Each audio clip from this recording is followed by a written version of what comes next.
In late September, chilling social media posts start to appear, warning students that hit squads are on their way to several schools to assassinate rival gang members.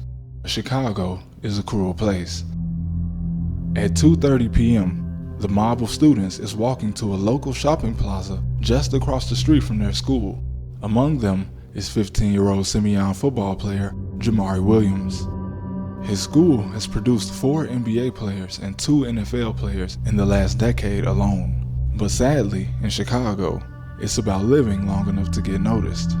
At 2:40 p.m., the large group of students is standing in front of a business on 83rd Street when a black car approaches and sprays the entire parking lot.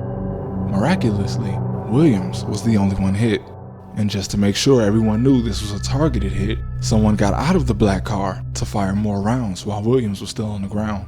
And it doesn't end there. 4 hours later, a friend of Williams, 15-year-old Contrael Mcneel, was sitting in a car about 20 minutes away from the school with a group of friends. Now, Contrael managed to avoid this calculated hit that took place just outside of his school. Despite the plaza being a popular spot for most students to hang out after school, Contrael seems to have left the neighborhood as soon as the day ended. Now, while in this group, they drove to a BP gas station on 52nd and Lake Park, and as they entered, they were passed by 3 other boys. They exchanged looks, and minutes later, when the group returned to their car, the 3 boys were waiting on them and fired multiple shots into the vehicle, killing Contrael. And this dark cloud has even followed players that make it out of the city.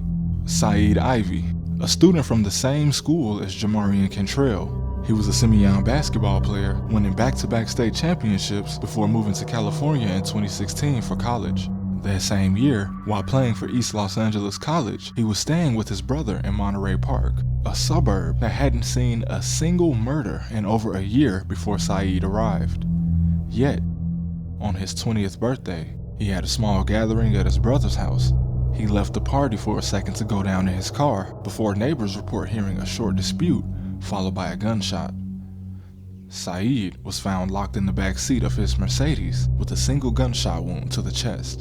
And despite Monterey Park only experiencing about 6 murders in 7 years, Saeed's murder remains unsolved. I focused on Simeon because the school has always been a sports powerhouse with an abnormal amount of tragedy. And while the first 2 victims have been accused by some to have gang affiliation on the south side, Saeed Ivy, a man I personally attended Simeon with, had no known gang ties.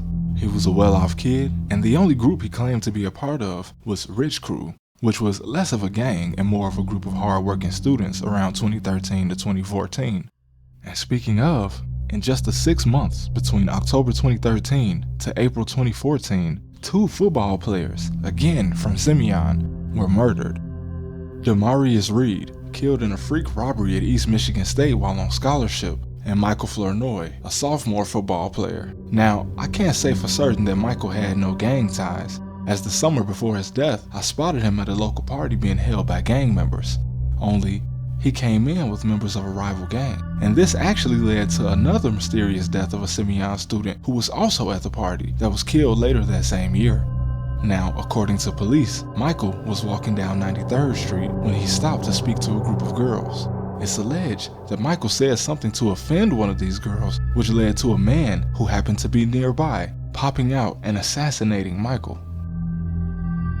Now, I don't think this was gang related, and some say that he was set up due to the fact that one of the girls present was a classmate of his who transferred the day after his death. But regardless, this is too many deaths in such a short time of athletes at the same school. I'm not sure why any of this happened, but I know that it's an ongoing problem.